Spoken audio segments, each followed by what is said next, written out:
So procrastinating as an autistic may actually be different to how a neurotypical will procrastinate. So let's get straight into the video. Get to know me personally with my one-on-one coaching. First call is absolutely free. Check the link out in the description.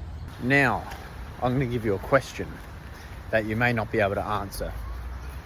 What is the underlying cause of procrastination? What may be the thing that causes someone to procrastinate?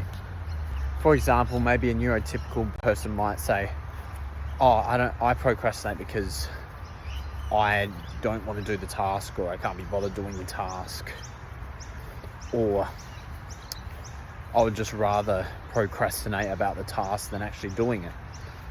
But I would say an autistic person would think, I want to procrastinate about this task because I don't understand what the task is. So therefore I want to procrastinate about it because I don't understand what to do. And that's where also an autistic person would think, it's too hard because I don't understand what it is. So that's why you may procrastinate, or you may feel like you're stuck in this rut of procrastination because you find it difficult to understand what the task is given to you. So therefore you just say, no, I'm just going to procrastinate and I'm just going to keep putting it off because I don't want to know about it. I don't want to learn because it feels too hard to do that. I was talking to my mate about a couple of days ago about exposure therapy and what that means. So pretty much exposure therapy is just getting exposed to something. So for example, it could be, okay, I'm getting exposed to the sun. Well, maybe you stay indoors and it's dark. Okay, I need to expose myself to the sun. Or maybe it's like, okay, I need to expose myself with social situations, because just because you don't interact and socialize enough, that makes it harder to be able to socialize. So even though you may be at a level where, okay, you're down here, you're really at a low level, you might need to just expose yourself to these things to be able to get better.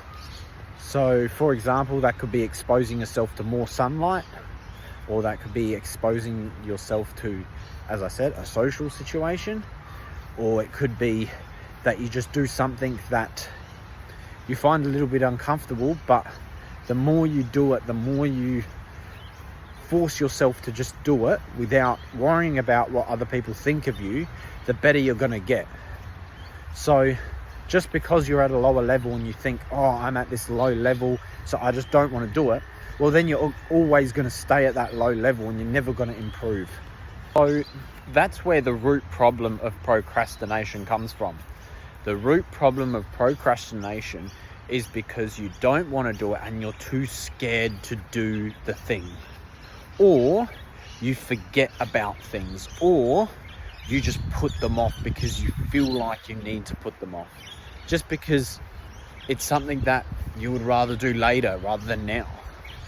Well, the problem with thinking like that is that the task won't get done, because you're always thinking about the future. You're always thinking, it can be done in the future. It's too hard right now. And why do I need to put myself through these problems? This is my favorite analogy of all time. So imagine you had to eat dinner and you had to eat a frog. Which one would you eat first? Would you eat the frog first, then the dinner, or the dinner, then the frog? So most people say, just eat the eat the dinner first, then the frog, because they want to put off the fact that they have to eat this frog.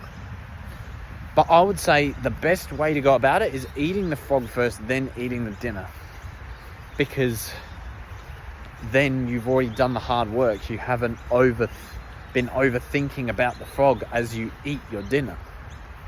And that's the same thing with procrastinating. Procrastinating is going to make your life worse because you're constantly overthinking about that task up until you do that task, rather than, okay, you've got to just do it then. Do it as soon as possible. Get it over and done with.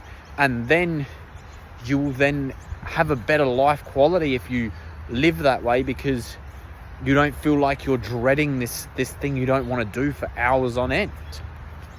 But it goes back to the root problem of maybe you're an autistic that finds tasks to do difficult.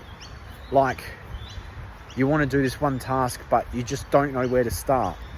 You need to try finding some sort of help to be able to help you just get through that first barrier, get through that first obstacle, so that you can then level up, go to the next level, rather than not doing what you need to do, just staying where you are and procrastinating about everything you do.